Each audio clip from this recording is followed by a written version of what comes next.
11वां अध्याय। जब वे यरूशलेम के निकट जैतून पहाड़ पर बेतफगे और बेथनिया के पास आए तो उसने अपने चेलों में से 2 को यह कहकर भेजा कि अपने सामने के गांव में जाओ और उसमें पहुंचते ही एक गदही का बच्चा जिस पर कभी कोई नहीं चढ़ा बंधा हुआ तुम्हें मिलेगा, उसे खोल लाओ। यदि तुमसे कोई पूछे कि यह क्यों करते हो तो कहना कि प्रभु को इसका प्रयोजन है और वह शीघ्र उसे यहां भेज देगा। उन्होंने जाकर उस बच्चे को बाहर द्वार के पास चौक में बंधा हुआ पाया और खोलने लगे। और उनमें से जो वहां खड़े थे कोई कोई कहने लगे कि ये क्या करते हो, गधी के बच्चे को क्यों खोलते हो। उन्होंने जैसा यीशु ने कहा था वैसा ही उनसे कह दिया। तब उन्होंने उसे जाने दिया और उन्होंने बच्चे को यीशु के पास लाकर उस पर अपने कपड़े डाले और वो उस पर बैठ गया। और बहुतों ने अपने कपड़े मार्ग में बिछाए और औरों ने खेतों में से डालियां काट काट कर फैला दी।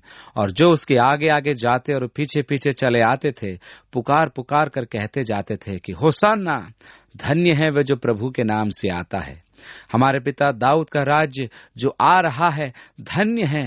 आकाश में होशाना। और वह यरूशलेम पहुंचकर मंदिर में आया और चारों ओर सब वस्तुओं को देखकर 12 के साथ बेतनिया गया, क्योंकि सांझ हो गई थी। तो ये रविवार का दिन है और यीशु यरूशलेम में गधे के बच्चे पर सवारी करता हुआ आता है। इस विषय में मत्ती और लूका अपने सुसमाचार वृत्तांत में और अधिक जानकारी देते हैं।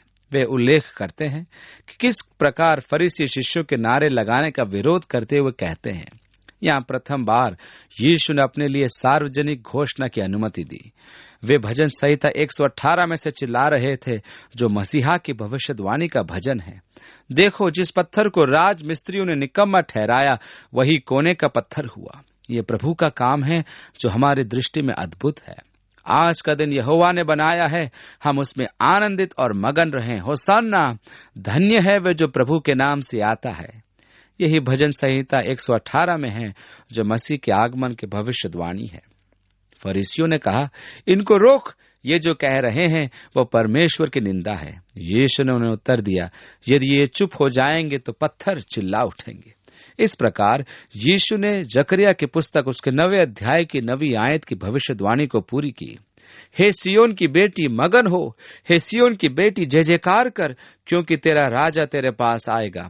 वह धर्मी और उद्धार पाया हुआ है, वह दीन है और गधे पर वरन गधी के बच्चे पर चढ़ा हुआ आएगा। और धर्मशास्त्र की भविष्यवाणी पूरी हुई। वह मंदिर का भ्रमण करता है और सायंकाल अपने शिष्यों के साथ बेतनिया चला गया कि रात बिताए। अब सोमवार का वृतांत पढ़िए 12वीं आयत में। दूसरे दिन जब वे बेथनिया से निकले तो उसको भूख लगी और वह दूर से अंजीर का हरा पेड़ देखकर निकट गया कि क्या जाने उसमें कुछ पाए, पर पत्तों को छोड़ कुछ न पाया, क्योंकि फल का समय न था। निश्चय ही यह अप्रैल का महीना था और अंजीर ग्रीष्मकाल तक नहीं पकते, परंतु यहाँ पहला पेड़ है जिसमें पके हुए अंजीर हैं। यदि हम वहां फरवरी और मार्च में जाएंगे तो हम पेड़ पर सबसे पहले पके हुए बड़े बड़े अंजीर देखेंगे। सामान्यतः वे पत्तों से पहले ही आ जाते हैं और तो और पेड़ पत्तों से भर जाता है। अंजीर अच्छे बड़े हो जाते हैं।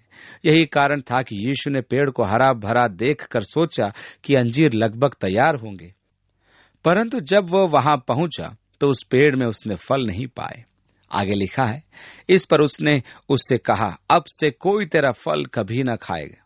और उसके चेले सुन रहे थे।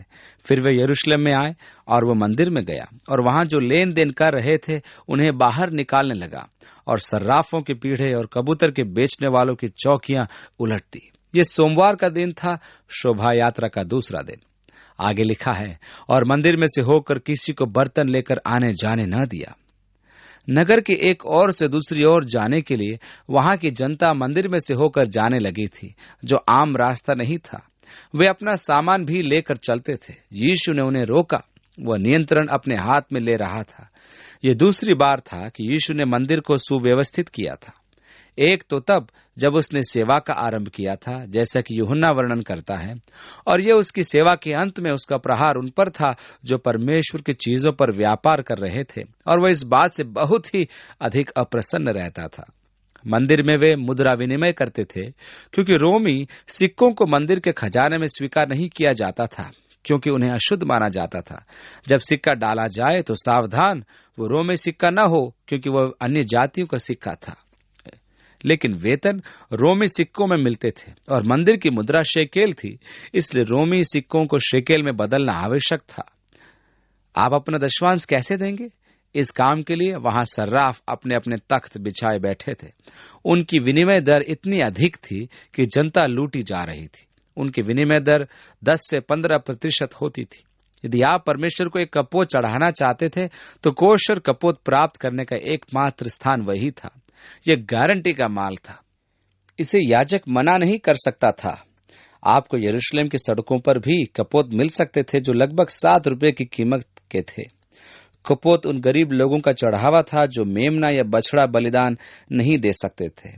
अब यदि आप बाहर से एक कपोत ले आते हैं तो याजक उसका निरीक्षण करता रहेगा जब तक कि वो उसमें कोई न कोई दोष न निकाल दे और कहेगा, तुम उससे परमेश्वर को नहीं चढ़ा सकते हो, इसे लेकर बाहर निकालो। जो कपोत मंदिर परिसर में बिकते थे वे निर्दोष पाए जाते थे, क्योंकि वे दुकानें याजकों की होती थी। इस प्रकार वे सीधे सीधे उपासकों को लूटते थे। यीशु को क्रोध आ गया कि वे मनुष्य जो परमेश्वर के निकट आना चाहते थे, उनसे ये याजक नाजायज लाभ उठा रहे हैं, जिसके कारण उनके मनों में परमेश्वर के मंदिर आने की कामना ही समाप्त हो जाती थी। इसलिए उसने सर्राफों और कपोत विक्रेताओं के तख्तों को उलट दिया। 17वीं आयत में लिखा है, और उपदेश करके उनसे कहा कि यह नहीं लिखा है कि मेरा घर सब जातियों के लिए प्रार्थना का घर कहलाएगा, पर तुमने इसे डाकुओं की खो बना दिया है। मैं कभी कभी सोचता हूं कि यीशु आज की कलीसियाओं के विषय में क्या कहेगा, जिनकी योजनाओं में मनुष्य को लूटने की अपेक्षा और कुछ भी नहीं है। मैं सोचता हूं कि वह इन प्रचारकों के बारे में क्या कहेगा जो जहां यहां बैठे बैठे झूठे पत्र भेजते रहते हैं। 18वीं आयत से, यह सुनकर महायाजक और शास्त्री उसके नाश करने का अवसर ढूंढने लगे, क्योंकि उससे डरते थे, इसलिए कि सब लोग उसके उपदेश से चकित होते थे। और प्रतिदिन सांझ होते ही वह नगर से बाहर जाया करता था। सोमवार की संध्या वह नगर छोड़कर जाता है। आगे लिखा है, फिर भोर को जब वे उधर से जाते थे तो उन्होंने उस अंजीर के पेड़ को जड़ तक सूखा हुआ देखा। पतरस को वो बात स्मरण आई और उसने उससे कहा, हे रबी, देख, ये अंजीर का पेड़ जिससे तूने श्राप दिया था सूख गया है। उस काल में अंजीर का पेड़ इजराइल राष्ट्र का प्रतीक था, इसलिए यह परिस्थिति इजराइल के साथ एकदम ठीक बैठती है। आपको यीशु का वो दृष्टांत स्मरण होगा जिसमें उसने एक जमींदार का उदाहरण दिया था कि वह अपने खेत सारी संपदा अपने दासों पर छोड़कर चला गया। कटनी के समय उसने अपने दासों को भेजा कि फसल उठाएं, परंतु उन दासों ने उन्हें मारा पीटा और भगा दिया और कुछ को जान से मार दिया।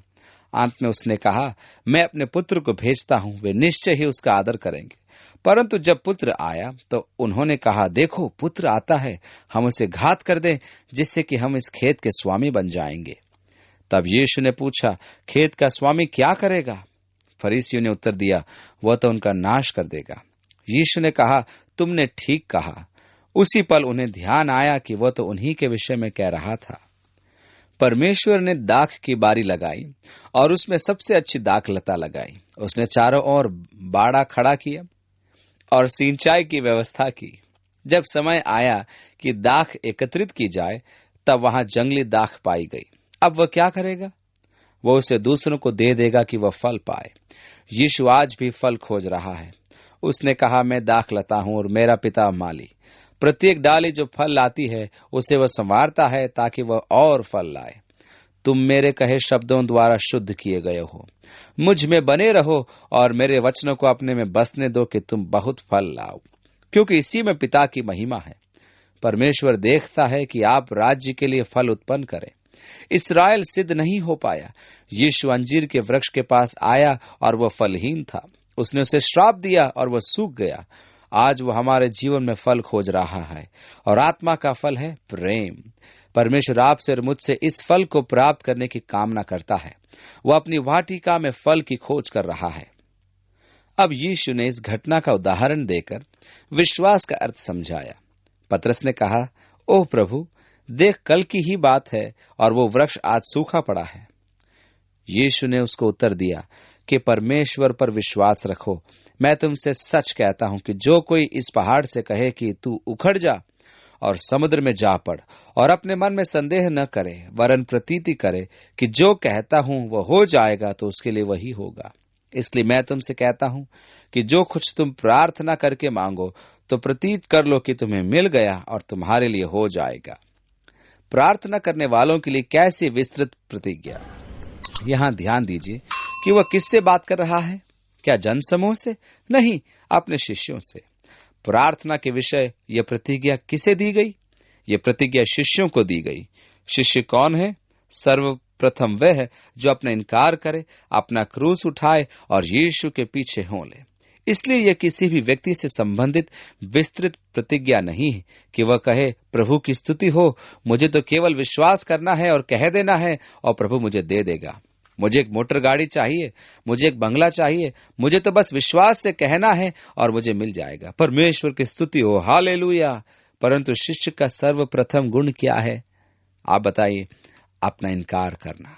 अरे एक मिनट ठहरिए, ये बंगला, ये गाड़ी, ये तो स्वयं का इनकार करना नहीं हुआ। इसलिए तो ध्यान रखिए कि यह प्रतिज्ञा सबके लिए नहीं है। इसका अर्थ यह हुआ कि आप उठकर यीशु के पीछे हो लीजिए। इसका अर्थ यह भी हुआ कि आप प्रार्थना के द्वारा इस सामर्थ का प्रयोग काम में नहीं ला सकते हैं कि आपकी अपनी लालसाओं की पूर्ति हो। परंतु सत्य यह है कि यह प्रार्थना आपको परमेश्वर के महिमा के लिए करनी है। तब यीशु ने 25वीं आयत में कहा, और जब कभी तुम खड़े हुए प्रार्थना करते हो तो यदि तुम्हारे मन में किसी और से कुछ विरोध हो तो उसे भी क्षमा करो। क्षमादान कितना महत्वपूर्ण है। और जब कभी तुम प्रार्थना करते हो तो यदि तुम्हारे मन में किसी और से कुछ विरोध हो तो क्षमा करो, इसलिए कि तुम्हारा स्वर्गीय पिता भी तुम्हारे अपराध क्षमा करे।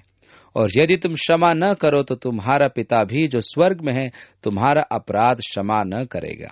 ये तो अत्यधिक कठिन कार्य है। आप कहेंगे, उसके कहने का अर्थ क्या है? उसका तात्पर्य क्या है? ऐसा है तो अनुग्रह कहाँ है? मैं नहीं जानता।